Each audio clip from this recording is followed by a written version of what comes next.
Welcome to Open Thighs Friday on the Hard Starboard Radio Network, airing at blogtalkradio.com/HSR Network, Monday through Friday. I am your host, Chasmius, your ruler, your benevolent despot, and your fount and rabbi of conservatism, constitutionalism, Christianity, and common sense on these same Hard Starboard Radio Network stations and affiliates therein. Guest call-in number 646-478-5068. Email address jasmius@comcast.net. The chat room is open. Lady Michelle is already there. So that means the rest of you have to be on your best behavior. And at the show page at blogtalkradio.com/HSR Network, you will find, a treasure trove. You will find over 7 years worth of podcasts for your downloading pleasure, for your education, edification, enlightenment, and entertainment in all your life's endeavors, as well as a follow button to click. Lots. In the hope of putting Hard Starboard Radio on the main page of blogtalkradio.com, right alongside another production of Hard Starboard Radio, that being, of course, American Daily Review, airing Saturdays, 3 p.m. Eastern, noon Pacific, at blogtalkradio.com/American Daily Review, where there are over 5 years worth of podcasts for your promiscuous downloading. It is the kickoff of the Saturday afternoon extravaganza that takes place each weekend. Beginning again at high noon Pacific time, 3 p.m. on the East Coast, blogtalkradio.com/American Daily Review. In the first hour, I, your humble host, and joined by Mr. Constitution himself, Douglas Vernon Gibbs. And we together go through, analyze, and flog within an inch of their lives stories 5, 4, and 3, and 6, 7, 8, 9, 10, however many honorable mentions there end up being. And the last, in recent weeks, there have been lots of honorable mentions because there's just too much going on to narrow it down to 5 stories. Of the 5 big stories of the week, and then, of course, that's hour number 1. Hour number 2, which is kind of like the halftime show, I'm joined by my good, close, personal online friend of over 20 years, Jennifer from Indiana, and she brings to the program whatever she wants to talk about, assuming she gets here, or assuming she calls in on time. Otherwise, she has to take her chances.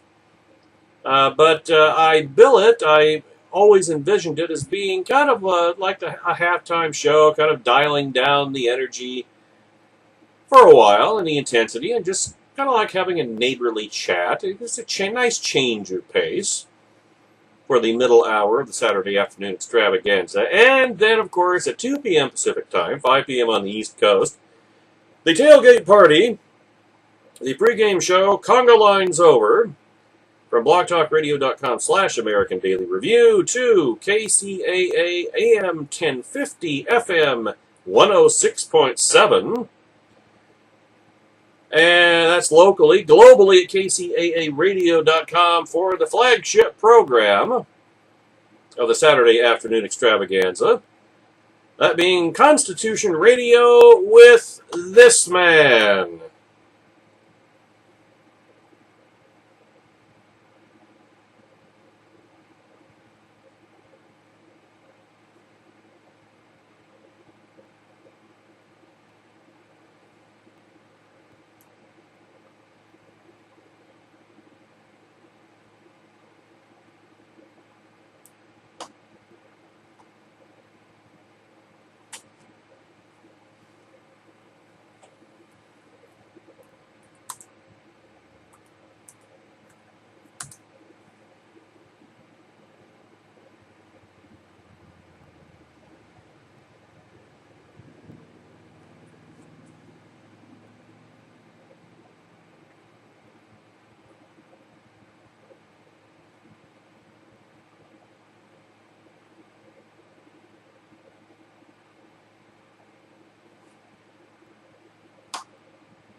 You know, if I play that intro enough times, maybe Doug will not remain a humble man.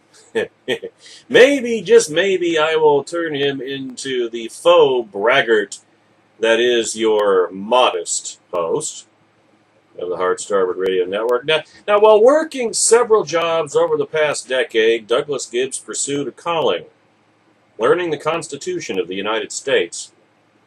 He objectively researched, dissected, and obtained illumination from each and every word in that historic document. This calling led Doug into internet radio, the political pistachio radio revolution, where he spoke on political news topics of the day, all the while using those events to illustrate the wisdom inherent in our founders and the Constitution itself. A humble man, for now at least, Doug was soon asked to teach classes about the Constitution and later to guest on other shows. And then on cable network news programs, Al Jazeera, Fox News, CNN called him, but then after seeing how he performed on Fox News, they didn't return his calls back. Oh, NPR was in there too, somewhere. Now, it is hard to believe that he was once turned down as a guest on a legal show, quote unquote, because having someone without a law degree discussing the Constitution was ludicrous and demeaning to the legal profession. Some people are taking themselves way too seriously. Mr. Gibbs is gregarious, earnest, and masterful in his ability to use current world events to help us all better understand this most historic document, the defined structure of the branches of government within our republic and ourselves. Liberty Tree Media Group is proud to market Constitution Radio with Douglas V. Gibbs to be simulcast live starting sometime this month. As soon as I know, you'll know too. Check out www.douglasvgibbs.com and his incredibly popular blog due in no small part to me, politicalpistachio.com. Yes, the light is at the end of the tunnel. Big things are starting to happen. And again, I mean, the Saturday afternoon extravaganza is a big thing. You know, Constitution Radio with Douglas V. Gibbs, myself, Alex Ferguson of ConservativeCannonade.com, and one of the engineers, Joe. The book of the week, the Constitution Quest question of the week, taken from a piece from the game, available at many outlets, including ConstitutionQuest.com, where if you put the discount code Doug in the discount field, you get 10% off your purchase. And stories 2 and 1 of the 5 big stories of the week. It is a 3-hour journey, a 3-hour tour. 1 day a week and 2 venues. And with the beginnings of syndication now in motion via LibertyTreeMediaGroup.com, and the slow but steady move toward getting sponsorship, which is now slowly in the works, but in the works nonetheless.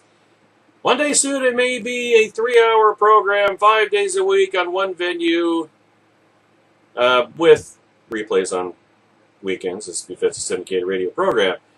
So it's getting closer, folks. It's not getting. It's kind of like wading through molasses, rusty molasses. Does molasses rust? I'm not sure it's the right color, but at any rate, it's not happening as quickly as we want, but we are now in the ballpark, ladies and gentlemen.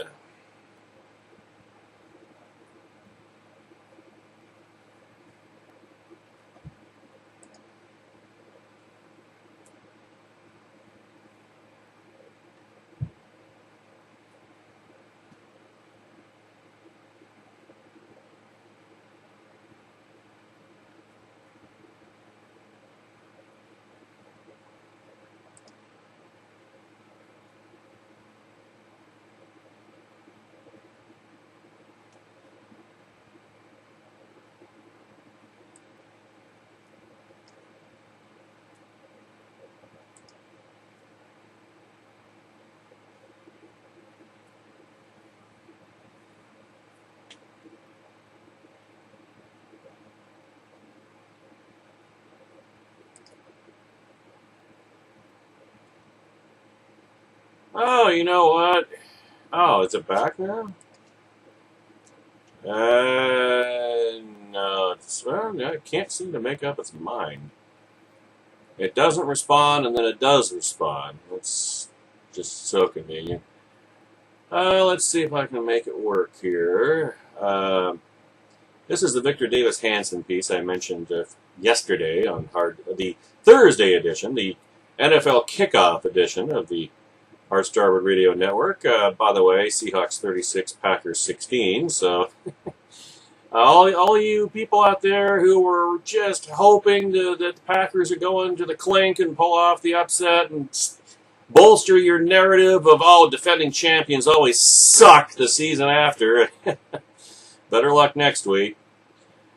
But today, only deterrence can prevent war. In fact, it's not just today, it's always. It's always been that way. It is, it always will be that way. Whether or not we believe it or want to accept it doesn't change the fact. It is a fact. Aggressors take stupid risks only when they feel they will not be stopped. And of course, in the age of the one, pretty much, there's no such thing as a stupid risk for would-be aggressors. Now, the world does indeed seem to be falling apart, doesn't it? Only lunatics from North Korea or Iran once mumbled about using nuclear weapons against their supposed enemies. Now, I've got a piece in the stack I wrote about this just this morning. Vladimir Putin, after gobbling up the Crimea, points to his nuclear arsenal and warns the West not to mess with him. The Middle East terrorist group, the Islamic State, keeps beheading its captives and threatening the West. Meanwhile, Obama admits to the world that we don't have a strategy yet for dealing with such barbaric terrorists. Not long ago, he compared them to the junior varsity. Maybe it was the jihadi varsity. I'm not really certain on that, but I'm pretty sure he meant junior varsity. But junior varsity jihadis, or JVG, or JVJ, excuse me. JVG is something else. It used to stand for something. Oh, the more you learn, the fuller your brain becomes, and then you eventually start running out of space. Egypt is bombing Libya, which America once bombed and then left. Vice President Slow Joe Biden, VP hair plugs, VP Rogaine, once boasted that a quiet Iraq without U.S. troops could be one of the great achievements of the Obama regime. Not now. Red China and Japan seem stuck in a 1930s time warp as they once again squabble over disputed territory. Now, here's the question. Why all the sudden wars? Conflicts rarely break out over needed scarce land. What Adolf Hitler once called Lebensraum, or living space, or even over natural resources. The vast, naturally rich Russia is underpopulated and poorly run. It hardly needs more of the Crimea and Ukraine to screw up. The islands that Japan and Red China haggle over are mostly worthless real estate. Iran has enough oil and natural gas to meet its domestic and export needs without going to war over building nuclear weapons, which they'll never have to do, by the way. Often states fight about prestigious symbols that their own fears and sense of honor have inflated into existential issues. Hamas could turn its back on Israel and turn Gaza into Singapore if it wanted, but not without feeling that it had backed down. Now, Putin thinks that grabbing more of the old Soviet republics will bring him the sort of prestige that his hero Joseph Stalin once enjoyed. The Islamic State wants to return to 7th century Islam, when the Muslim world had more power and honor. Or at least they think it did. The great Argentine writer Jorge Luis Borges, or Borges? Jorge Luis Borges, whatever, once summed up the Falklands War between his country and Britain as a fight between two bald men over a comb. In fact, Britain went to war over distant windswept rocks to uphold the hallowed tradition of the British Navy and the idea that British subjects everywhere were sacrosanct. The unpopular Argentine junta started a war to take Britain down a notch. But disputes over honor or from fear do not always lead to war. Something else is needed, an absence of deterrence. Most aggressors take stupid risks in starting wars only when they feel there is little likelihood they will be stopped. Hitler thought no one would care whether he gobbled up Poland after he easily ingested Czechoslovakia and Austria. And in real world terms, nobody did care. If you recall, Britain and France declared war, but then they didn't do anything. They could easily have invaded Germany, took the Saar, and the entire Rhineland, and that would have brought about, as the history shows, after the fact, historic documents show that the German Prussian officer corps would have overthrown Hitler, would have been a military coup. In fact, they were scared to death that the British and French were going to do just that. But Hitler had taken the measure of Edouard Daladier, the French Prime Minister, and Neville Chamberlain, the British Prime Minister, and he knew that they were empty suits, paper tigers. He knew he had a free hand. He could do whatever the hell he wanted. And, oh yeah, they might declare war, but they wouldn't wage war. And so Hitler was able to devote most of his forces to conquering, well, at first it was Western Poland. Eventually he took all of it when he invaded the Soviet Union a couple of years later. Point being, well, I'll get to that when I get to my item in the stack here. I got a couple items in the stack today. Now, Saddam Hussein went into Kuwait believing the United States would not intervene in border disputes among Arab countries. Deterrence, alliances, and balances of power are not archaic concepts, 19th century concepts, that accidentally triggered World War I,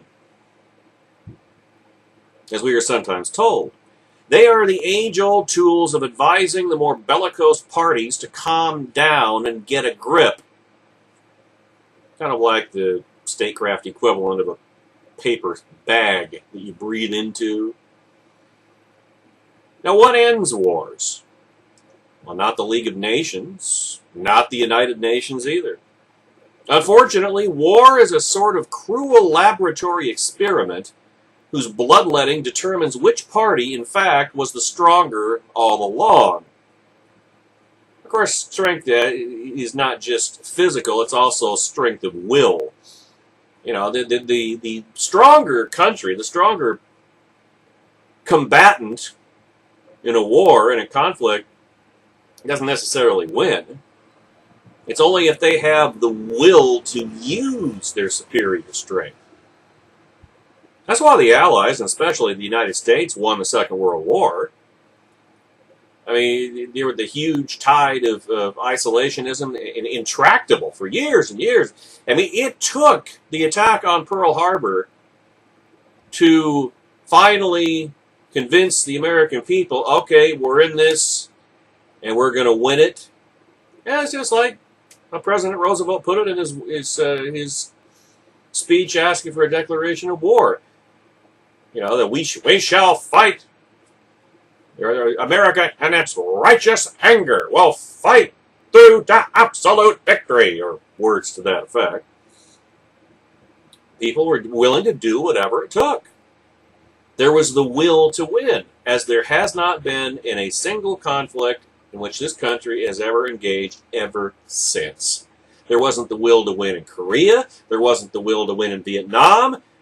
There wasn't the will to win in either Gulf War. There wasn't in Afghanistan. There just has not been the will to do what is necessary to win conclusively. And before you before you object and say, well, but Afghanistan and the Second Iraq War, well, they were insurgency. You can't win an insurgency. Well, you can with a few well-targeted and well-placed neutron warheads. Hey, you want to win? If you're not willing to, if you're not willing to win, then the argument can be made, well, don't get involved in the first place. Problem is, if we don't get involved, then the fighting's going to be taking place over here, as we're going to see an illustration of again in the very near future, thanks to the Islamic State and Barack Obama erasing the southern border. But in any case, war is a sort of cruel laboratory experiment whose bloodletting determines which party, in fact, was the stronger all along. Once that fact is again recognized, peace usually follows. Until the next war. Because the lessons that you learn in war, constitutional federal republics learn in war are always forgotten. Prosperity, peace and prosperity have that effect, unfortunately. It's like that old Calvin cartoon where he's sitting at his desk in school, daydreaming about dinosaurs, and then Miss Wormwood, his teacher, comes over with her ruler and thwack, right, like 2 inches from his nose, and he sits back up, and his eyes are as big around his dinner plates, and he's paying attention. And then the next panel, he's kind of slumping. The next panel, he's kind of slumping some more, and then the last panel, he's daydreaming again. That's how the collective consciousness, if you will, in democracies, republics, whatever, that's how they tend to work. Prosperity and instant gratification that it makes possible generates very, very short attention spans and an intolerance for patience, I would go so far as to argue. And what took 50 million deaths to remind the appeased Axis that Germany, Italy, and Japan in 1941 were all along far weaker than the allies of Great Britain, the Soviet Union, and the United States. The Falklands War ended when Argentines recognized that boasting about beating the British was not the same as actually beating them. Because, as I pointed out just mere moments ago, the British had the will to win. They had the superior resources, but they also had the will to use them, you see.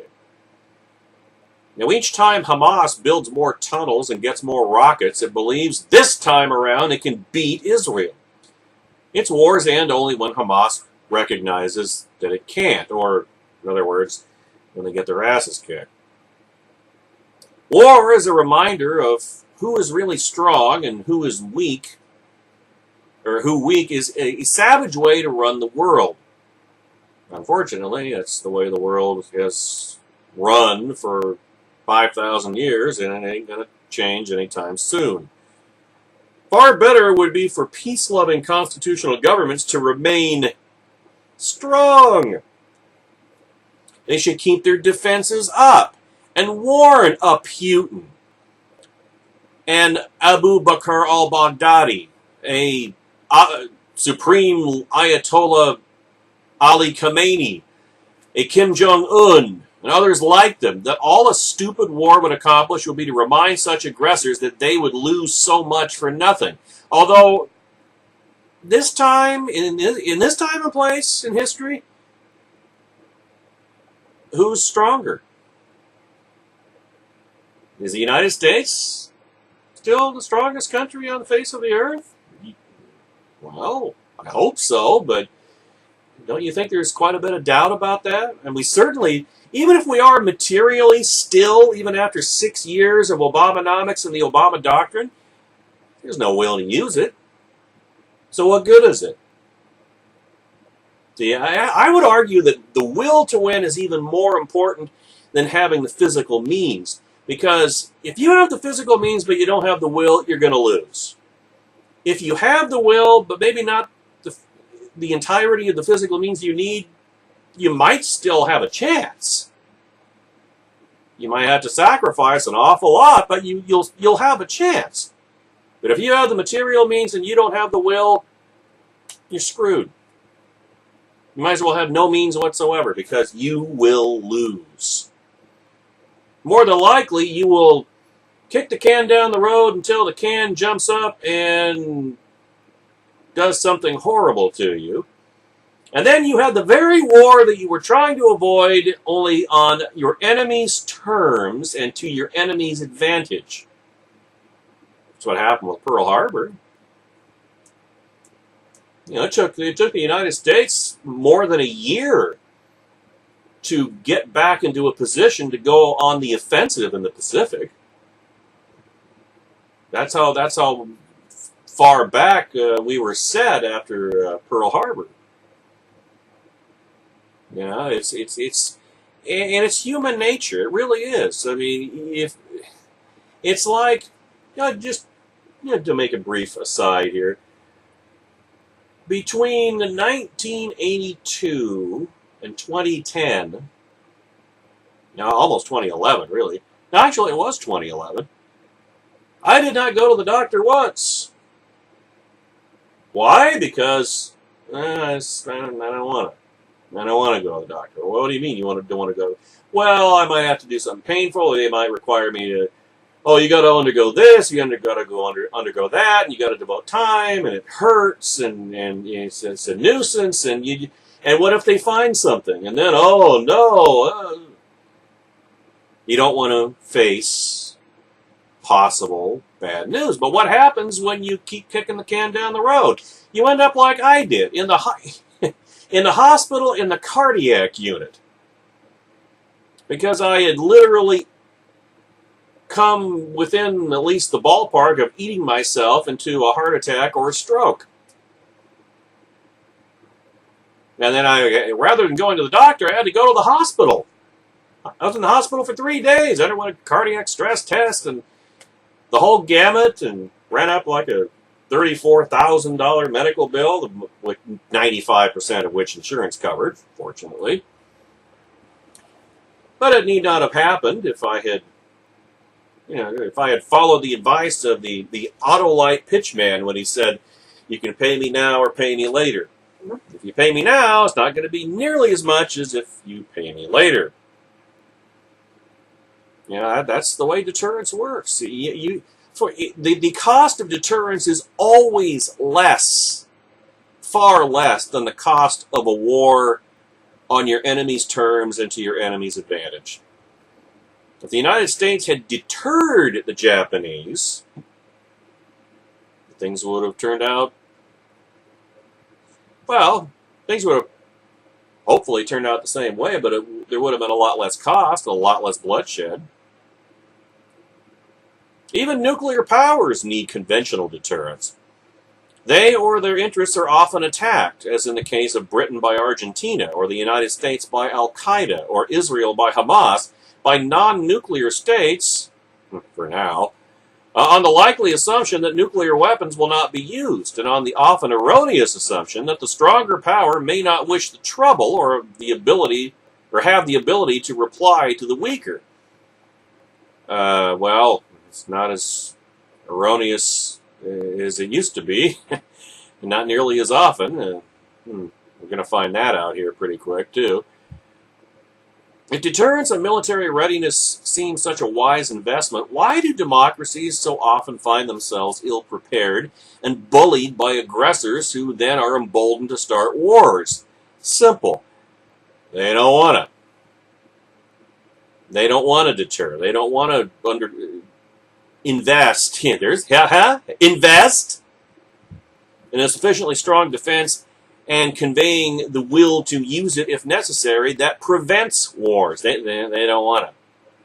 They don't want to deal with it. They just, let's have a summit meeting. Let's send diplomats over. Let's negotiate. Let's reach a modus vivendi, and anything but doing what it will actually take to prevent your aggressor, your enemy, from starting a war that you don't want. And the idea of deterrence is to make him not want it. Or rather, make your aggressor see that the choice is between not going to war and sitting on his ambitions and remaining in power, to see that as the lesser of two evils. The other evil being blundering your way into a war, getting your head handed to you, and even worse, just ask Saddam Hussein. It's hard for Democratic voters to give up a bit of affluence. Well, we don't have any affluence these days, so it solves that problem, huh? To give up a bit of affluence and peace to ensure that they do not lose it all in war. It's even harder for sophisticated liberal thinkers, sophisticated my ass, to admit that after centuries of civilized life, we still have no better way of preventing Neanderthal wars than by reminding Neanderthals that we have the far bigger club and will use it if provoked. Of course, if we're Cro-Magnon man, then isn't it the Neanderthals that went extinct?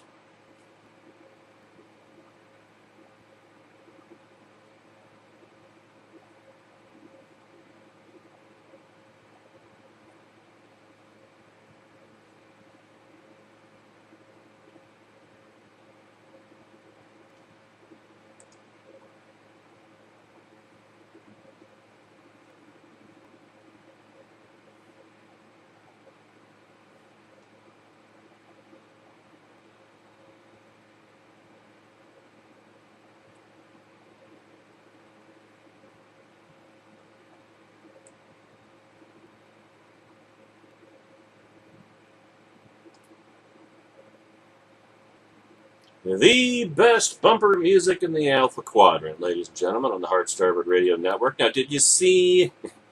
And now everything reminds me of something else. Now, did you see what the Russian general said about seeking a nuclear first strike option? Ladies and gentlemen, that's got Agent 86. You can Google that, and you'll see what I'm talking about. It looks like Hillary Clinton's reset button reset Russo-American relations all the way back to circa 1979. A Russian defense minister wants his country's official military doctrine rewritten to allow for a preemptive nuclear strike against the United States and the North Atlantic Treaty Organization, the Russian language news agency Interfax reports. Russian Army General Yuri Yakubov said the doctrine, last revised in 2010, should be updated to classify the United States and other NATO countries as the main enemy of Russia, Interfax reported on Wednesday. Yakubov, who is from the Defense Ministry's Inspector General's office, also said it is time to hash out the conditions under which Russia could carry out a preemptive strike with the Russian strategic rocket forces, according to a translation of the general's remarks by the English-language Moscow Times.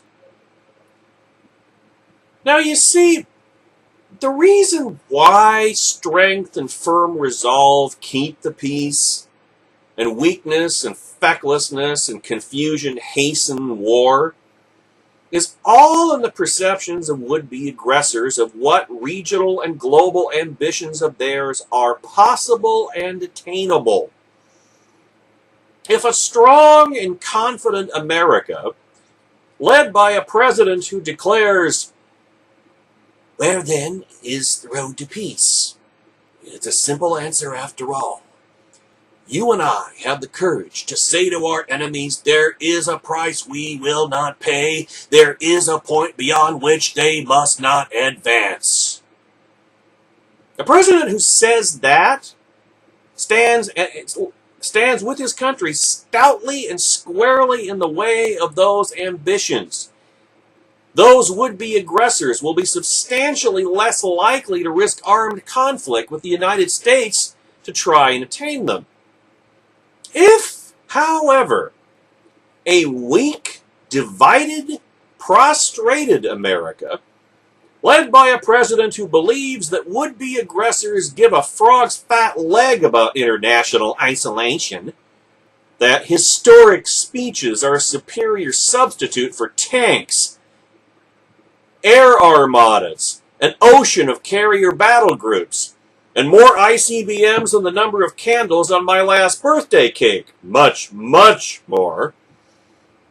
And who believes in America's enemies more than America's allies and America itself, that America doesn't just retreat. An America that doesn't just retreat, but flees from its perch of global leadership as it crumbles, leaving a trail of cultural fragments, pink slips, and red ink to be easily followed right back to its defenseless redoubt. In that case, those same would-be aggressors begin to see a whole world of possibilities, and no reason on earth why they shouldn't pursue them with wild, reckless abandon. Think of it like this. It took the United States 46 years to win the Cold War, although less than a decade once we started fighting it to win. And it's taken Barack Obama just over 5 years to resurrect it. And with the timid, face-saving, ass-covering, not meaningful, but just for public consumption, little marshmallow feet steps he's taking to, quote, counter, close quote, Russian aggression against Ukraine before an actual NATO member is next on Tsar Vlad's menu. In other words, his risible, ridiculous, ludicrous NATO Rapid Reaction Force, which is nothing more than 4,000 hunks of cannon fodder for Putin's tanks to roll over while O sounds the next retreat. One couldn't blame the ex-KGB spook for entertaining visions of his raising the Russian flag over the White House before Abu Bakr al-Baghdadi can beat him to it with the ISIS flag. If you ever wondered what Jimmy Carter's second term would have looked like, and thanked God all these years that you never had to find out, your gratitude to the Almighty looks to have been premature.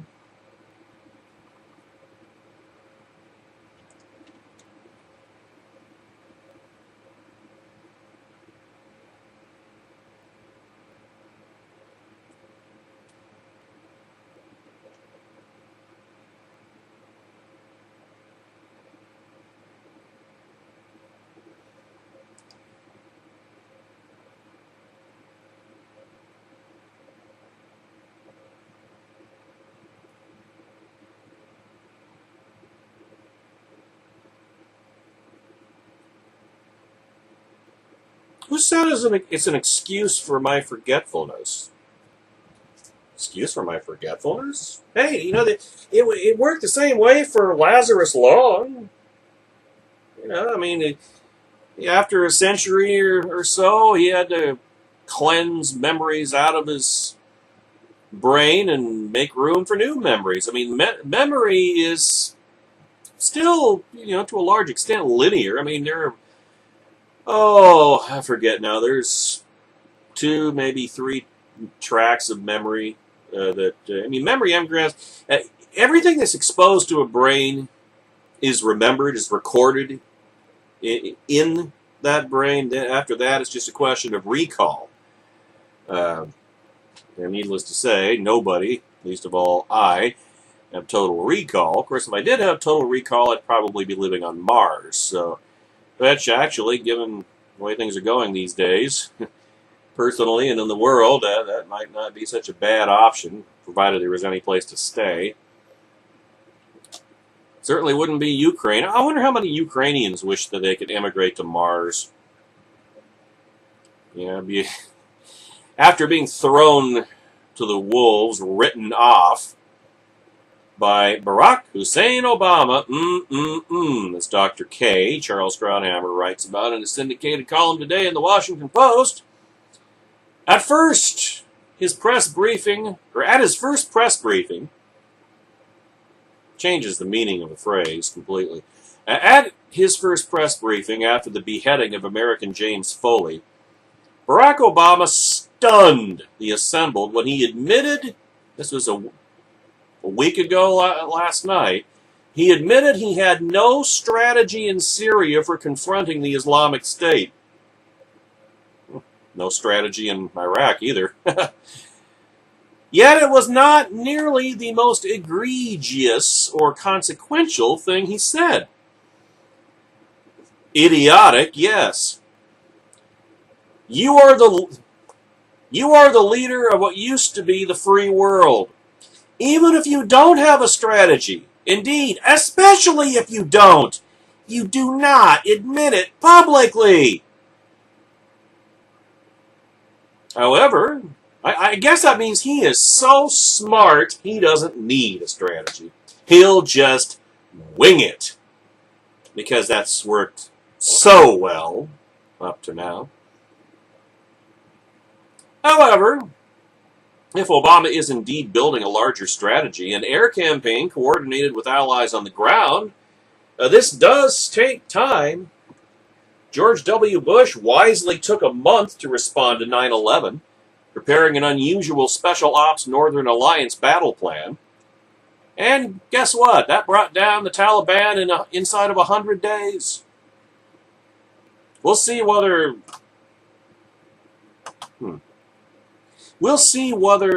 Obama comes up with an Islamic State strategy. But he already has one for Ukraine. Right off. Throw him to the wolves. Let Vlad have him, which of course was always his strategy for the Ukraine. He doesn't give a crap about Ukraine. He doesn't give a crap about any of the former Soviet republics, and he doesn't care if Vlad rebuilds them all. Remember, Barack Obama is about taking America down and letting the rest of the world rise up. That's what he's about. He thinks it's bad. He thinks it's unfair. He thinks it's unjust that the United States won the Cold War. In order to restore balance, the Soviet Union has to be reborn, and the United States has to be taken down. That's the Obama doctrine in a nutshell, folks. But of course, if I distilled it down that much, what would we talk about for the remaining hour and 7 minutes of the program? So we will continue. Hence, the more shocking statement on the August 28th briefing, or that August 28th briefing, a week ago last night. Obama declaring Russia's invasion of Ukraine, columns of tanks, armored personnel carriers, artillery, and 1,000 troops brazenly crossing the border, which used to be known as an invasion, to be nothing new, just a continuation of what's been taking place for months now. Well, yeah, it's been taking place for months now, but it's never been this brazen. It's never been this open. They're not even troubling to cloak themselves. And just to reaffirm his indifference and inaction, Obama mindlessly repeated his refrain that the Ukraine problem has no military solution. Well, it sure as hell has a military solution for Vladimir Putin. And, of course, but does he not understand that diplomatic solutions are largely dictated by the military balance on the ground? No, he does not. He only uses and only wants to use one tool in the statecraft toolbox, that being diplomacy. Nothing else. Diplomacy is an end in of itself. Any war is automatically a failure because you didn't try diplomacy long enough. That's how these people think. And that's, of course, if you think that they're thinking in a pro-American sense and that they're just misguided. I don't happen to subscribe to that particular benefit of the doubt for them. Vladimir Putin's invasion may be nothing new to Obama. For Ukraine, it changed everything. Russia was on the verge of defeat. Now, Ukraine is. That's why Ukraine is welcoming a ceasefire that amounts to capitulation. Remember the ultimatum that Vladimir Putin gave the Ukrainians? I withdraw my troops from Ukrainian territory if you withdraw your troops from the eastern part of your own country. Yeah, that's a balanced solution, isn't it? A month ago, Putin's separatist proxies were besieged and desperate. His invasion to the southeast saved them. It diverted the Ukrainian military, which I pointed out at the time at politicalpistachio.com here on the Hard Starboard Radio Network, in case you want to go back and listen and read for yourself. It diverted the Ukrainian military from Luhansk and Donetsk, allowing the rebels to recover, while Russian armor rolled over Ukrainian forces, jeopardizing their control of the entire southeast. Not to mention opening up a land corridor to the Crimean Peninsula.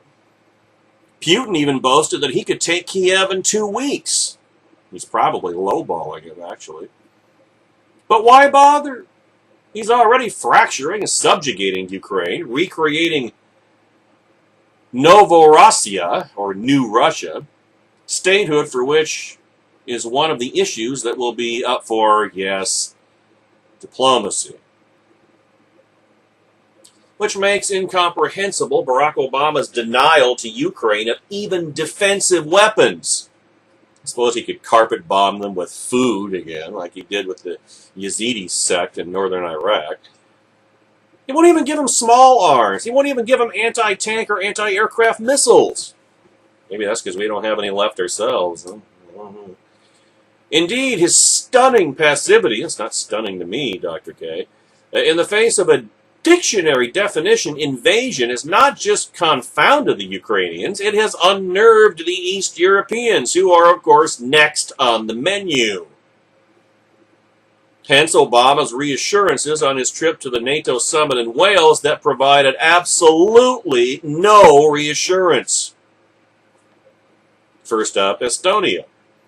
It seems to be Obama's new, or newest, red line. I'm sure they sleep well tonight in Tallinn, the capital of Estonia. Now that Obama has promised to stand with them, more like stand behind them, way behind them. Oh, by the way, remember the state commissariat hashtag United for Ukraine, by the way? Yeah, what's happened to the... What's happened to that, folks? To back up Obama's words, NATO is touting a promised, the aforementioned, rapid reaction force. Avengers, assemble! I wonder who'd be the Hulk. Of about 4,000 to 3,973 of which will be Americans. The other 27 will be one soldier each from all 27 other NATO members. And they're all cannon fodder. They're like the poor bastards who we station in South Korea. They're not there to stop anything. They're just there to be a tripwire. Their corpses will supposedly bring the United States into the war at full force. So did anybody think that's going to happen in Ukraine? Does anybody think Barack Obama's going to go to war with anybody for any reason? For real? The promised rapid reaction force of about 4,000 to be dispatched to pre-provisioned bases in the Baltics and Poland within 48 hours of an emergency, i.e. a Russian invasion that will overrun the Baltics and Poland in probably less than 48 hours, actually. See, first, we've been hearing about European rapid reaction forces for decades. They've amounted to nothing. Second, even if this one comes into being, it is a feeble half measure. Not only will troops have to be assembled, dispatched, transported, armed, as the fire bell is ringing, the very sending will require some affirmative and immediate decision by NATO. Try getting that done. The alliance is famous for its reluctant, slow, fractured decision-making. See Ukraine. By the time the rapid reactors arrived, Russia will have long overrun their yet-to-be-manned bases. Probably they'll be approaching the English Channel by that time. The real news from Wales is what NATO did not do. It did not create the only serious deterrent to Russia, permanent bases in the Baltics and eastern Poland that would act as a tripwire. Tripwires produce automaticity. A Russian leader would know that any invading force would immediately encounter NATO troops, guaranteeing war with the West, which even then I don't really think Putin fears it whatsoever. Would you, if you were in his position, looking at Barack Obama on the other side? Which is how we kept the peace in Europe through half a century of Cold War.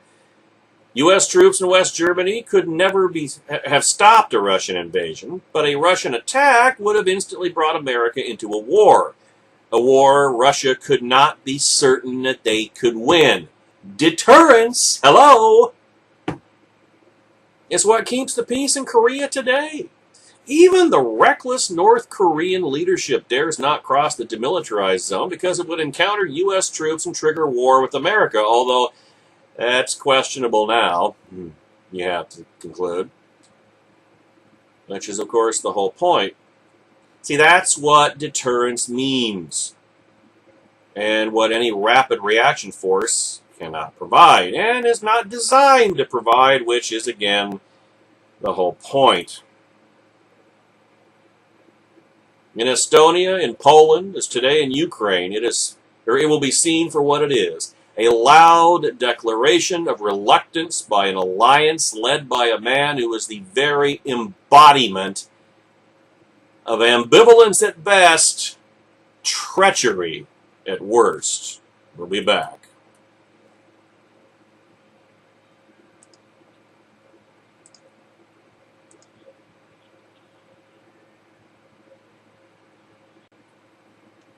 Hour number 2, the final hour of the week on the Heart Starboard Radio Network, sailing into the weekend.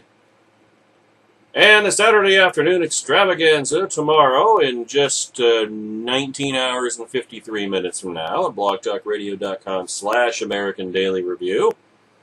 And of course, well, week 1 of the NFL season has already begun, so there will be, 14 games on Sunday, and then there's a Monday night football doubleheader. So for those of you who are NFL fans, there is that to look forward to.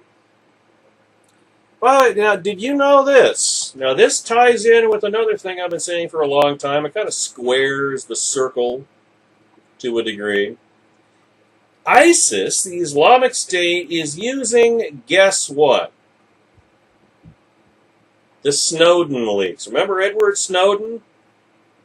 Remember how he disseminated just about every vital national security secret the United States had, period? Remember that? And we wonder, wow, I wonder how this is going to come back to bite us, because it has to. Even if you bought the idea that there was no more war on terror, war against Islamic fundamentalism, it would come back to bite us. Somehow, some way, somebody would find something valuable to which to help themselves, and sure enough, here we go. Back when Edward Snowden was emptying out all of America's national security secrets on the world stage for everybody and half the planets in the quadrant to see, I opined that he had an accomplice in this biggest ever state security breach. Barack Hussein Obama. It was one of the comparatively early manifestations of what has become my relentless contention. No sentient being, heck, no anencephalic being, someone who's born without a brain, could possibly be that incompetent. It was not a leak in no uncertain terms, but a deliberate dissemination. I thought then, and believe heartily now, that it came right out of the Obama doctrine. Bring America down. Remove America from its place as the world superpower. the benevolent global hegemon that has preserved civilization on this dust ball for the past 70 years. Because it's just not fair that the United States should be exceptional. It's just not fair that the United States should be bigger, richer, stronger than every other country on the planet. The framers' America is the focus of evil in Obama world, folks, and humanity would be better off if the United States was fundamentally transformed into a gargantuan Luxembourgistan.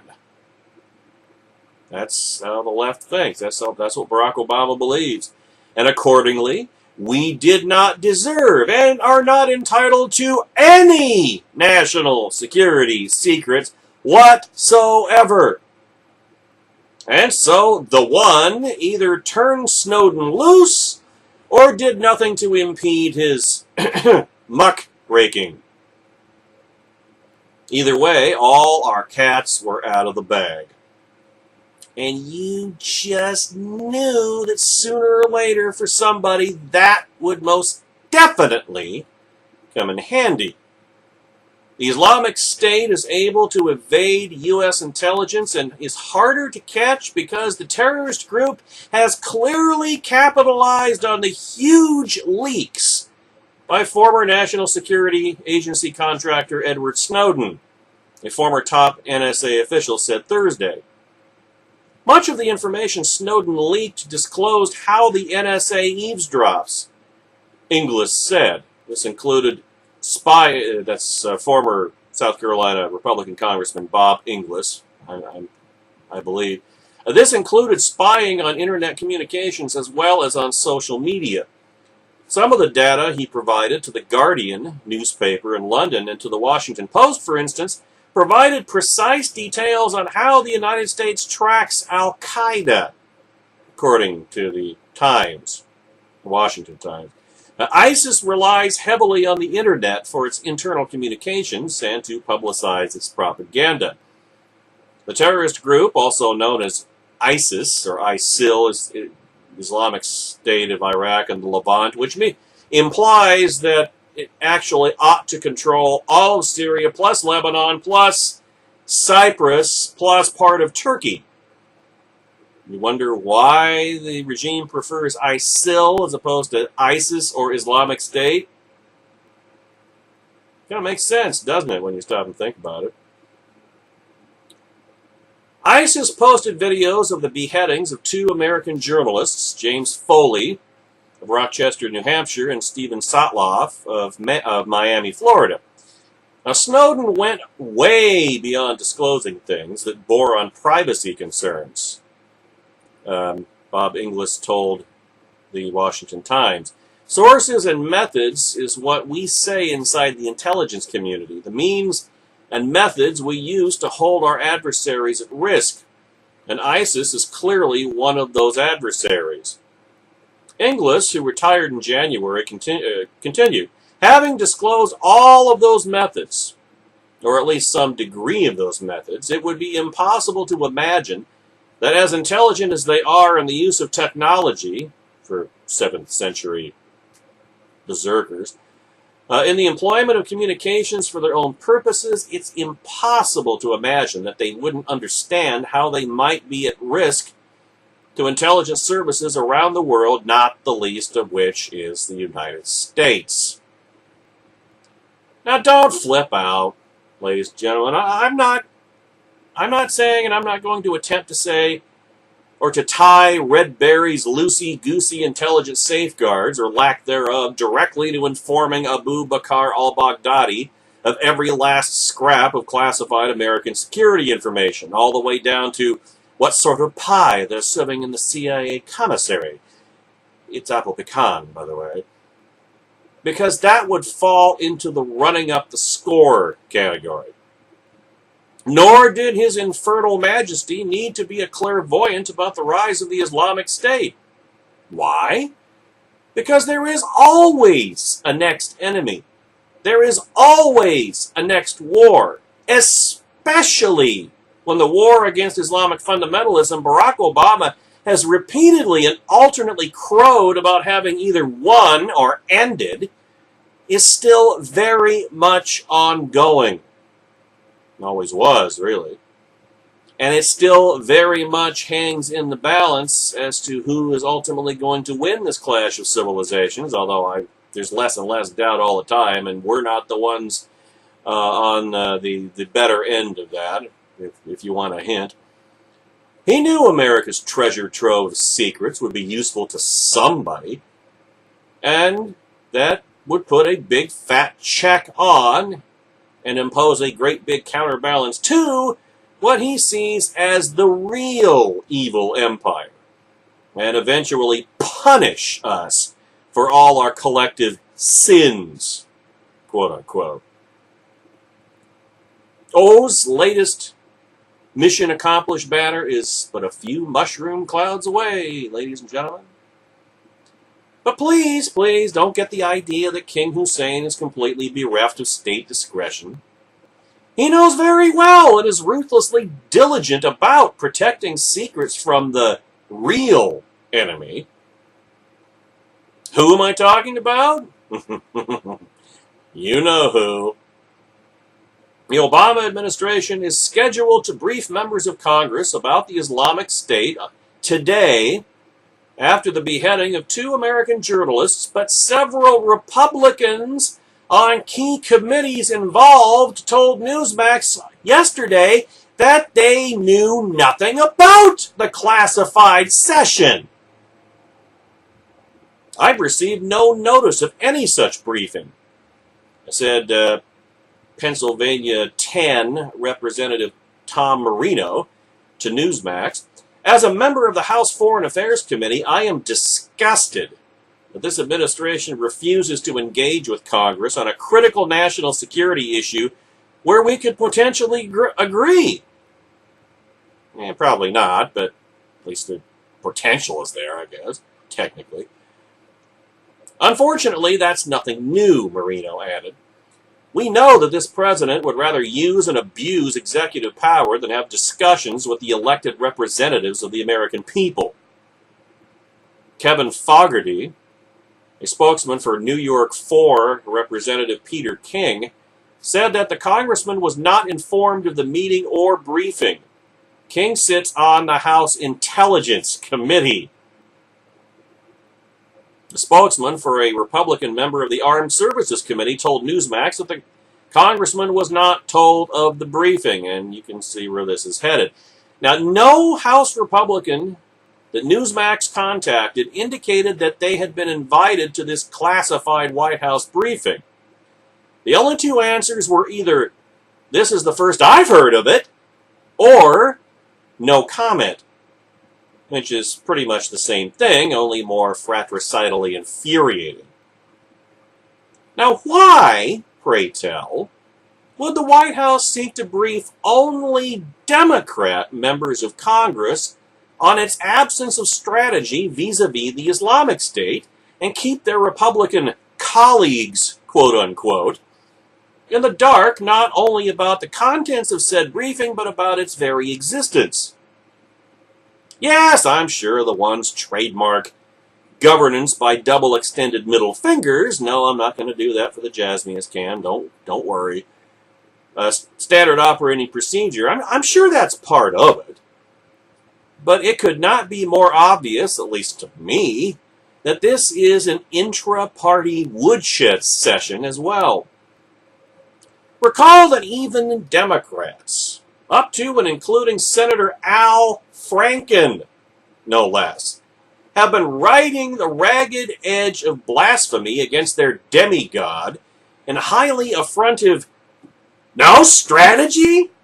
Severed American heads flying all over the place for every last voter to grizzly see, and you can't pull your bleeping putter out of your bleeping ass for 5 minutes? Have you lost your mind?" Fashion of late.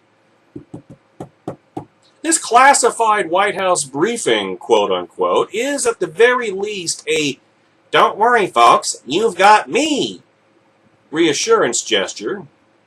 Unlikely, in my opinion, because at this late date, this wouldn't reassure anybody outside the Pelosi insane asylum, which I suppose, to be fair, most of Democrat rank and file are still inmates of, but I digress. And more likely it is a communal spanking and command to sit down, shut up, and get back to towing the Obama-Snowden party line, or else. Or else what is, well, that's anybody's guess. I mean, he won't show up at Democrat campaign rallies. He's going to threaten him with that. Democrats are already avoiding him and his 38% Gallup poll approval rating like Ebola. He won't headline fundraisers? Please. What else would he do with his time? Even Tiger Woods doesn't play that much golf. But though none of them will ever admit it publicly, it just might be starting to dawn on Democrats the magnitude of just what a metaphorical Frankenstein's monster they foisted not just on the country, but on themselves as well.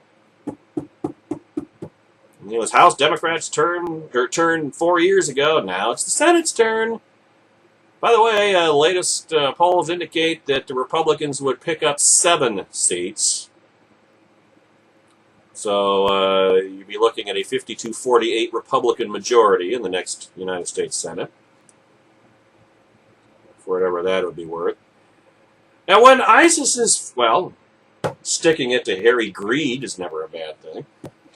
When ISIS's first mass casualty attack hits a major American city, hopefully not one near any of you, or me either for that matter, it will be as fascinating to watch how rank-and-file Democrats react as it will be tiresomely predictable to sit through the one's response. It's Bush's fault, although he would stutteringly bloviate through 5,000 words of the same thing. Assuming his rectally impacted Big Bertha, it didn't get in the way, of course.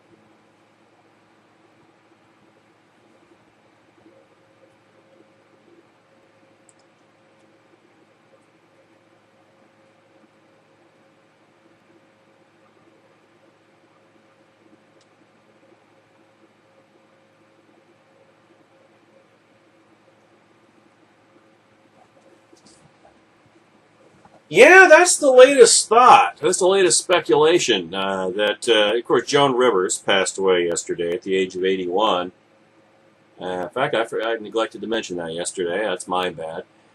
But now there's the speculation going around that, you see, if you will recall, it wasn't that long ago that Joan Rivers, let's just say she cut loose on the Obamas personally, including giving voice to what a lot of people, giving voice before the entire country for a network TV audience, or at least cable network TV audience, on something that a lot of people have suspected for a long time. I personally am neutral about the question. It doesn't really make a whole lot of difference whether it's true or not. But the suspicion is, by some on the right, is that Michelle Obama is is there a polite word for this? A tranny. Let's just say somebody who has undergone a gender reassignment procedure. I mean, because how else do you explain the fact that she's bigger than he is, that she has these massive arms and he has these little pipe cleaner arms and chicken legs? How do you, he's the first gay president, she would be the first dude, if that suspicion were correct. Now, I don't know. I don't claim to know. Frankly, I don't want to know. But Joan Rivers went on national television and said it. And now, not too long after, all of a sudden, she collapses of a stroke, and a week or so later, she's dead. Now, did the Obama regime take her out? That's the suspicion. You know, even Mr. Constitution himself, Douglas V. Gibbs, put a post up at politicalpistachio.com today making mention of this theory. And you know Doug, I mean, he put in the necessary disclaimers that I'm not saying this, but I suppose I'm kind of doing the same thing. Like I say, I don't know if it's true. I don't want to know. I mean, if it is true, we'll never prove it.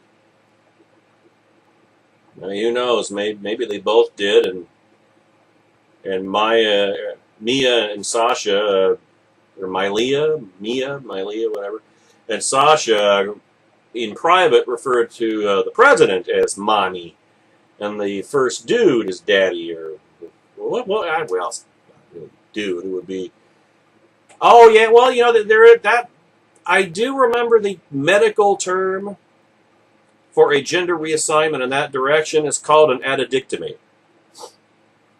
Might want to write that down for those of you in Malaga, Washington. See, here's a little medical information, medical terminology in the program each and every epoch. But did the White House put a hit on Joan Rivers? I don't know. I tend to think they have enough other things on their plate right now like tofu and cheeseburgers and chili half smokes and shrimp. Yeah, it's just some combination therein, but it doesn't seem like that would be a real high priority. But you can't underestimate the Obama ego, ladies and gentlemen, and the fact that Michelle seems to have a bigger temper than Red Berry does.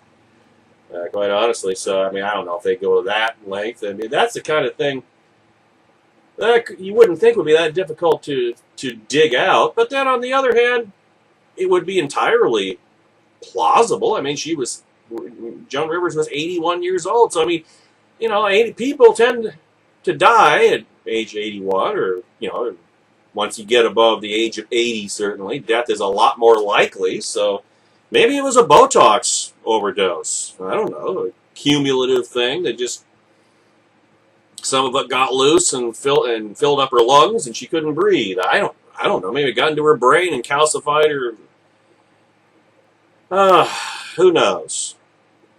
That's why I'm uncomfortable getting into these kind of speculations, because not that they're necessarily completely outrageous, but there's no resolution, and you're never gonna. It's too open-ended. You know, I like a beginning, a middle, and an end to my segments. This is just kind of out there. It's like, well, it's the same reason why I've never ever talked or blogged about the whole birth certificate thing. Because even if the birth certificate mattered, and it doesn't, what matters under the Constitution is whether or not a candidate's parents, both of them, were naturalized U.S. citizens, or whether they're born in the United States or naturalized. That's really all that matters constitutionally. It doesn't matter where someone was born, which is why that whole thing just went off the tracks from day one. But even if that had been the case, even if the birth certificate mattered,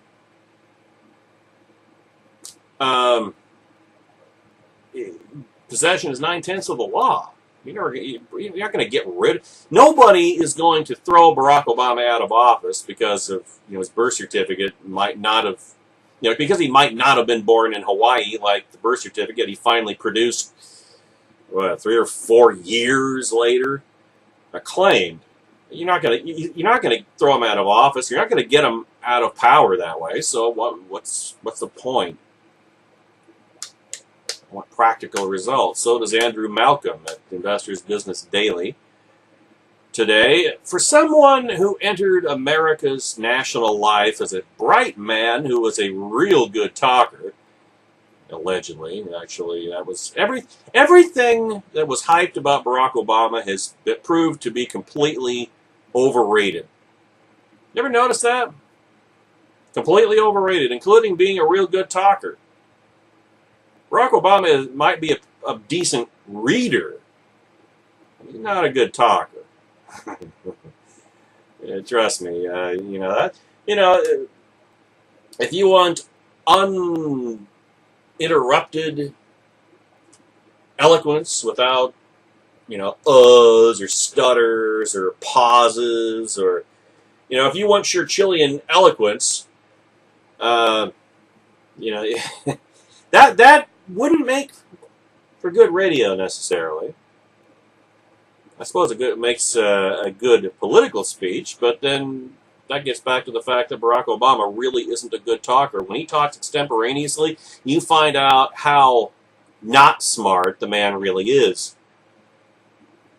In any case, Barack Obama has slid precipitously, and not just in the polls, but in public perceptions. Where was this 2 years ago? Of course, he would never admit it. In fact, he would never comprehend it. His ego would protect him against such things. But this continuing decline is, in large part, his own fault. Like cake, Obama wants his rhetoric and credibility too.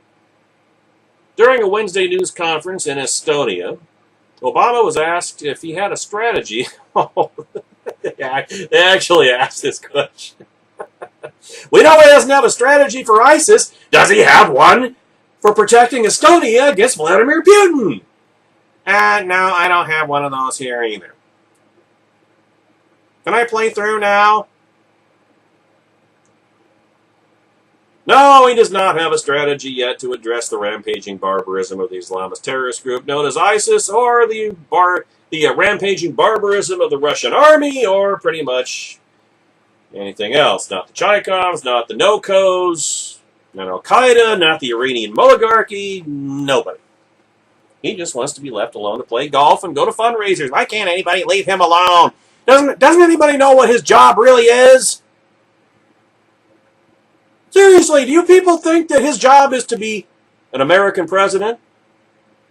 Because he hasn't been one for almost 6 years now. I don't know why you're expecting it to start now.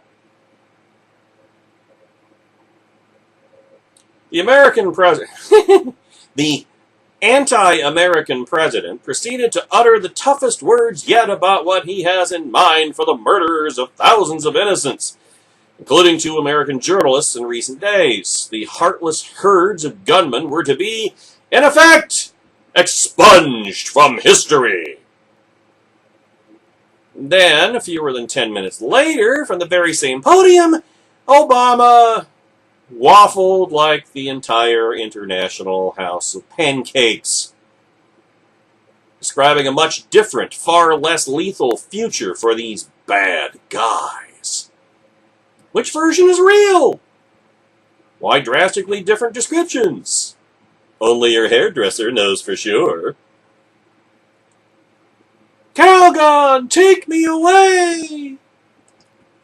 I wonder how many people are going to catch that reference. Does the President of the United States have any core beliefs lasting longer than a paragraph? Well, sure he does. It's just that he can't. Apparently, he feels he still can't give full voice to what his core beliefs really are. Either that, or he hasn't gotten an answer back from the Muslim Brotherhood yet on what he can actually reveal them to be. See, here's what he said first. Americans are repulsed by their barbarism. We will not be intimidated. Their horrific acts only unite us as a country and stiffen our resolve to take the fight against these terrorists. And those who make the mistake of harming Americans will learn that we will not forget, and that our reach is long, and that justice will be served. Our objective is clear, and that is to degrade and destroy ISIS so that it's no longer a threat not just to Iraq, but also the region and to the United States. Pretty definitive, right? Degrade and destroy. Although, as we talked about the other day on Hard Starboard Radio, those are two entirely different things. Destroy means destroy, wipe out, atomize, eradicate, annihilate. Degrade means, take them down a few notches, but still leave them intact. It's either they're not the same thing. Which is it? Degrade or destroy? Or manage or degrade or destroy? Because he's used the term manage them as well. 3 different outcomes. Which one is it? He doesn't care. He's just throwing words on a wall. He's just throwing crap against the wall. He's just saying stuff because his perception of the political situation requires him to say stuff as if he was an American president. But of course, he's not an American president. We all know that. We've got almost 6 years worth of proof of that. It's redundant by this point. Hell, it was redundant 20 minutes after he took office. We know that if we are joined by the international community, we can continue to shrink ISIS's sphere of influence, its effectiveness, its financing, its military capabilities to the point where it is a manageable problem. Here's that word manage again. Wait! Stop the tape! What? Shrink its influence? A manageable problem? How do you manage mass executions? Well, actually, ISIS is not seeming to have much of a problem with that particular task, but make them a little less mass? Or massive? Get them to use olive forks instead of machetes? Bend their heads back and forth until they break off on their own? Can rapes and crucifixions be managed more humanely? I can just see it now. The Obama regime will be parachuting in crates of Crisco. An Astroglide. Yeah, that'll make it go a lot easier. And I understand that they're going to get Home Depot to open an outlet in Mosul. That's diplomacy, ladies and gentlemen. That's smart power right there. See, it is humanely possible, of course, that Obama is an authentic adherent of the Costanza school of credibility, that if he believes something when he says it, then that makes it true, at least for that moment. Such a belief would explain, for example, his serial lies and false assurances about Obamacare, its costs, its advantages, or the avowed closing of Guantanamo to happen first thing in an Obama administration, but didn't. Or the absolute urgency of immigration reform that also wasn't important enough to address when Obama's Democrats controlled both houses of Congress. Or the chronic overpromising for his near $1 trillion stimulus spending package that would create, or was supposed to purportedly create hundreds of thousands of new jobs. That was 2010. We are still waiting. Or the IRS abuse of power that was both outrageously unacceptable and a phony scandal. Or how about Syria's leader had to go, but now not so much? Or Obama's announced bombings of Syria in retribution for using chemical weapons that were used by ISIS, by the way. Attacks that were also unimportant enough to take to Congress. The red line gaffe was another time, like Wednesday, when Obama spoke without his security blanket teleprompter. In other words, he's not smart enough to keep his lies straight. Or the perfidious anti-Muslim video that supposedly caused the Benghazi attacks, until it didn't. The problem with the Costanza construct, referring to a Seinfeld character, is that over time, one by one, the audience begins suspecting, then doubting, and ultimately even refuting pretty much everything it hears. Despite their best hopes, Americans have now had 2,053 days to detect the scent of convenient cynicism in Obama's words, actions, and inactions. Obama abhors public introspection of the sort that lets countrymen peer inside the thinking of their president, usually sympathetically so. So he forfeits the kind of automatic affection that accompanies such a shared confidence domestically.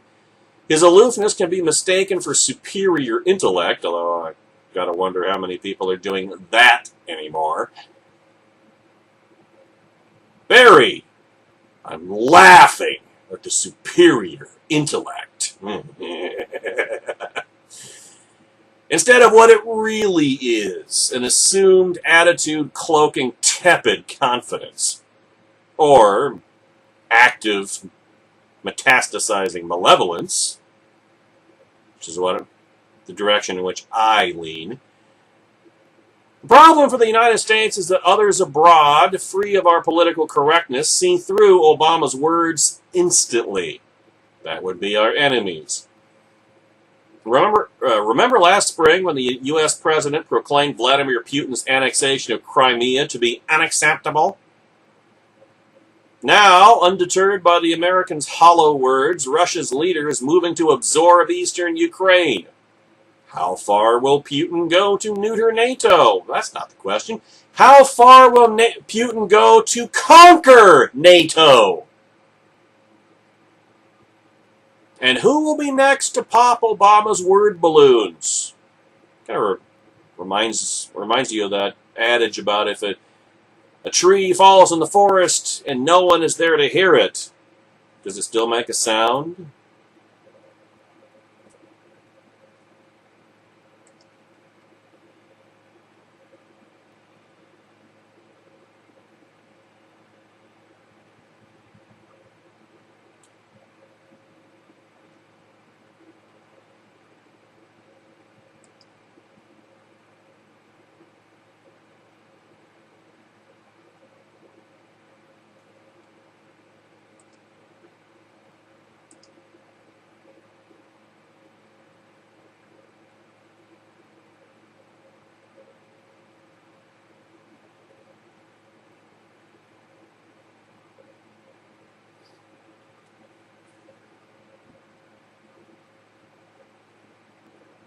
Wow, I'm feeling old.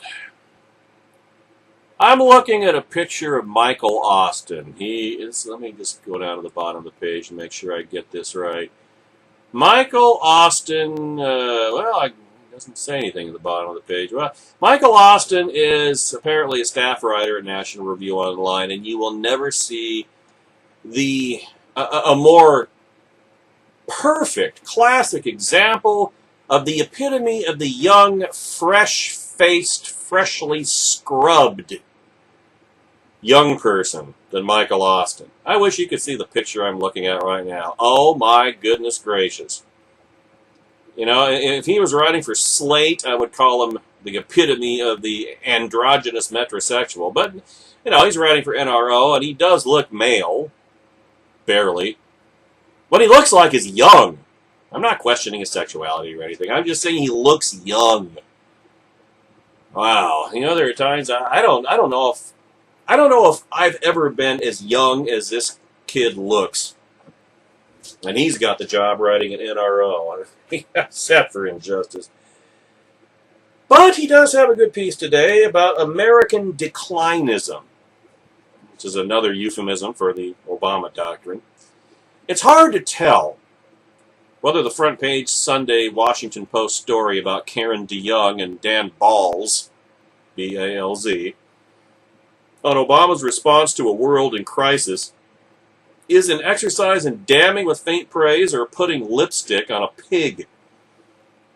Titled, Obama Sets His Own Pace in a World Whirling with Crises, the piece unsurprisingly leans toward absolution of Obama's deliberative style. But it's unable to ignore the fact that the president appears disengaged and his White House seems almost entirely overtaken by events. Even in instances where Obama is praised for being proactive, such as in the Iranian nuclear negotiations. So in other words, the only situation in which he can be proactive is when he's surrendering to the Iranians on their nuclear weapons program. Then, if it helps our enemies, he can be proactive all the live long day, 6 ways from Sunday. But if it's acting in America's national security interests or rescuing American hostages of the Islamic State, well, then, I got to think about that. I'll get back to you when I get back from the British Open. How's that work?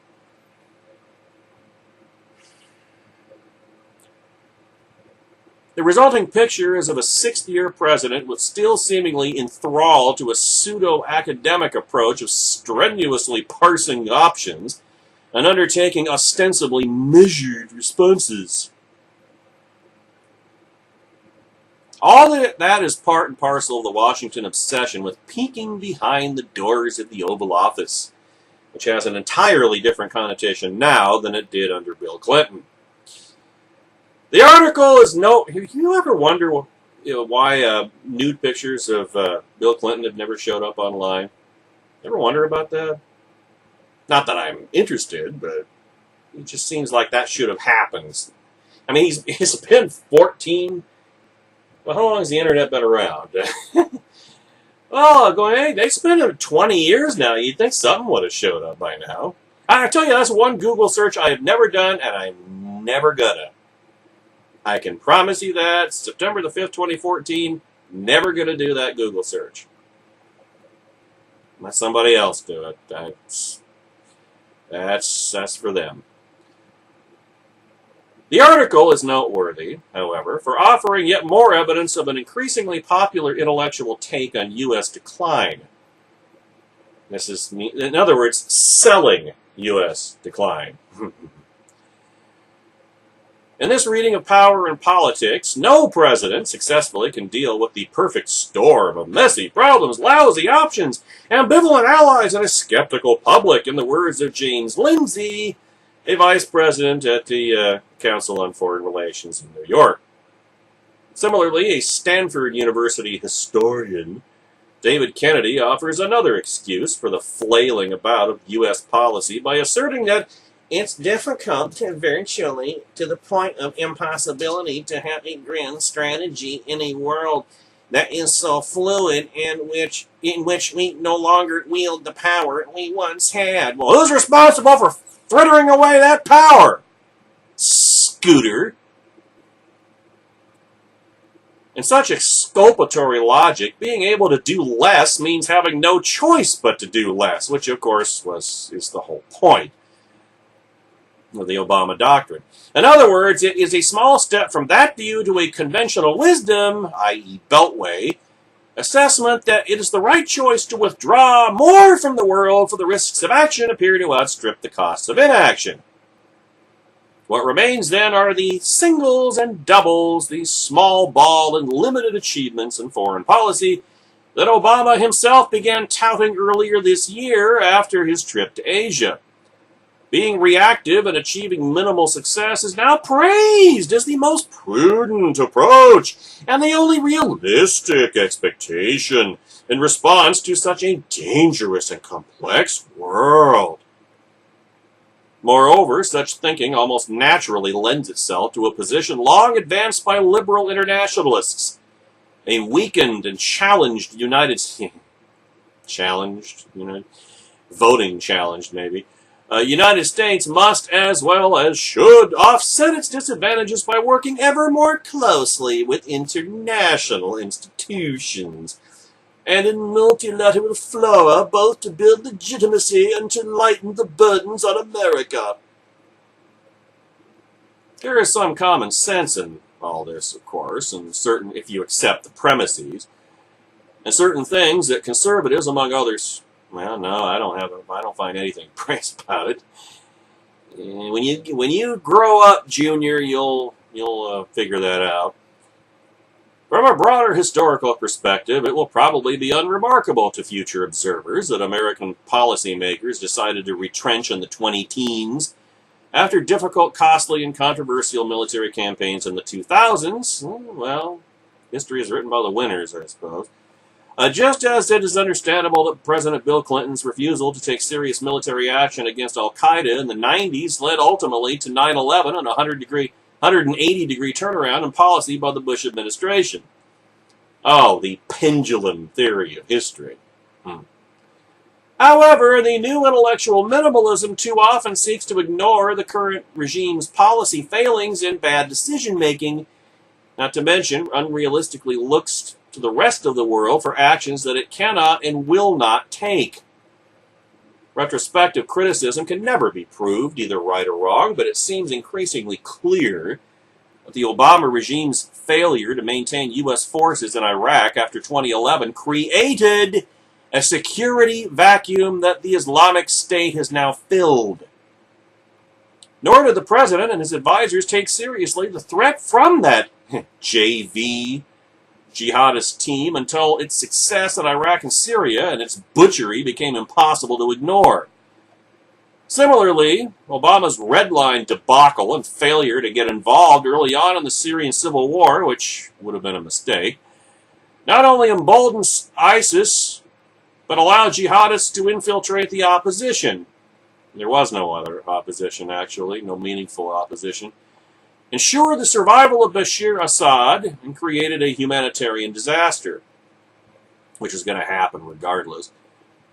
The White House's eagerness to reset relations, well, it's going to happen regardless unless we just glassed the whole country and wiped out both sides. You think Barack Obama was going to do that? The White House's eagerness to reset relations with Russia sent messages of irresolution to Vladimir Putin, who acted with an aggressive opportunism that has brought Ukraine to the brink of collapse, while Beijing has become increasingly emboldened by Washington's refusal to get more directly involved in supporting allies facing territorial challenges from China, and has lately decided to begin ending the fiction of Hong Kong independence. There is no way to know if a wiser and less cautious Obama policy would have entirely altered subsequent events, so I think it's pretty good. We can make a pretty good case that we'd be better off if they had. Yet it's hard to assert other than that American inaction and bad decisions at a minimum created the impression that the world's most powerful, the world's formerly most powerful nation would look the other way when faced with uncomfortable choices about how and whether to intervene. Aggressive regimes understand far better than bureaucrats in Washington just how tenuous is the supposed global order that once deterred threats and threatened punishment for undertaking destabilizing acts and atrocities. Pressing the system's weak points and stressing its connective tissue is increasingly seen as a low-risk strategy, given U.S. ambivalence and European weakness. Or, in other words, for aggressors in the age of the one, there is no such thing as a stupid risk. The mention of Europe highlights the increasingly untenable policy of expecting America's allies, particularly in the West, but also in Asia, to do more. The inability of Europe's leading countries to field more than what are essentially home defense forces has dramatically shifted the balance of power on the continent. Combined with Russia's here's that word again, will to power, liberal democracies are not merely on the defensive, but are forced into a reactive mode that will further weaken NATO's credibility? What credibility? Both inside and outside the alliance. Europe may yet dig itself out of the hole it's created, but even if it does, it will take years, a good deal of scarce money they don't have, and we don't either, and more political will than can be discerned anywhere at this time or that has indeed ever existed. It's valuable to hold a reading of history that understands the limits on any great power's ability to shape the world to its preferred image. Conservative internationalists have begun talking about prudence as a guiding principle in foreign relations. Yet today's foreign policy intelligentsia seems too eager to explain away bad choices by the Obama regime by appealing to a suddenly changed global environment. In other words, a self-fulfilling prophecy. The world that Barack Obama has long seemed uninterested in dealing with is far less fluid and messy than that of the 1930s. Well, he's turning it into the 1930s. Again, to take just the most obvious comparison, it is, however, a world becoming far more dangerous the longer the American president fails to articulate a clear position and policy on what U.S. interests are vital, which of those are under threat, and how his regime will respond with a coherent and not merely reactive strategy. I would disagree with the lad here on that point. Barack Obama he is indeed articulating a clear position on policy on what U.S. interests are vital, which of those are under threat, and how his regime will respond with a coherent and not merely reactive strategy. His position is that there are no vital U.S. interests, and he won't defend any of them, and he will not respond to any threats and any attacks. He will retreat, retreat, retreat, retreat. To the golf course, to the shrimp shack, to wherever, to the his Galaga game console. He will retreat. He will not stand. He will not resist. He will retreat. Period. He's making that really, really clear. Sometimes you can articulate a position by what you don't say and what you don't do. What the Post article shows instead is how academics and think tankers sympathetic to Obama will adopt a minimalist approach in order to excuse their demigod's failings. Kennedy, the historian, gives a perfect example of such thinking. In a sense, that is Obama's strategy, a recognition of that fact. So that rhetorically, as well as in reality, he's trying to diminish the expectation that we can control events. Such a belief, whether adopted for political, ideological, or intellectual purposes, will drive Washington further down the path to reducing its presence and actions abroad, which in turn will fulfill predictions of decline from both the right and left. Adopting the minimalist position makes it far easier to give up hope of using more sophisticated, bold, or prudent strategies to change today's negative trends and growing threats. Such a passive path may not be preordained, but seems increasingly likely, given Washington's penchant for trying to minimize the scope of the disorder abroad and for delaying the making of serious decisions. The other option, equally unpalatable, would be a massive U.S. whiplash toward a major intervention, possibly in response to another severe terrorist attack or the outbreak of full-scale war in Europe. Both outcomes would reflect a failure of American policy, reveal the paucity of American strategic thinking, and ensure that global disorder will be the dominant theme of the next decade. Or, in other words, mission accomplished. Well, that's it for the week, folks. The Saturday afternoon extravaganza airs in 19 hours and 2 minutes, ladies and gentlemen. blogtalkradio.com/American Daily Review. High noon Pacific Time, 3 p.m. Eastern. Join us then. Have a great weekend.